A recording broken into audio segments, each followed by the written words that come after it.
C'est la question que pose ce résident d'implantation juive de Cisjordanie. En pleine nuit, muni d'un pistolet automatique, il se dirige vers des officiers de sécurité de l'autorité palestinienne. Ces derniers viennent d'abattre un Palestinien. L'homme est visiblement remonté.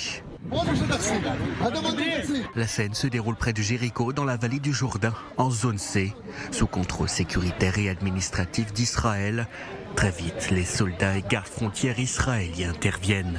Un événement inhabituel, la présence de ces membres de services de sécurité de l'autorité palestinienne est interdite dans cet espace. Ces derniers s'apprêtaient à emmener le corps. L'incident est en cours d'investigation.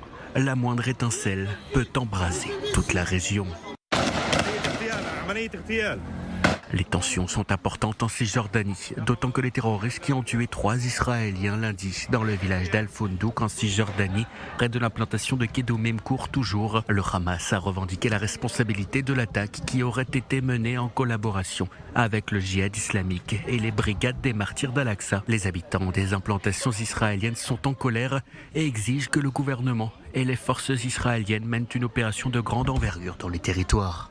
L'Iran s'est imposé dans notre secteur et plus d'un demi-million de citoyens de l'État d'Israël sont assis sur une bombe à retardement. C'est le résultat d'une politique qui a commencé avec les accords d'Oslo.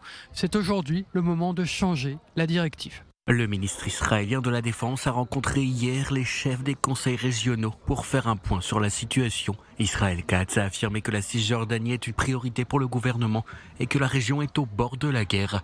Il a également assuré que les forces israéliennes seraient déployées en plus grand nombre pour déjouer les projets terroristes.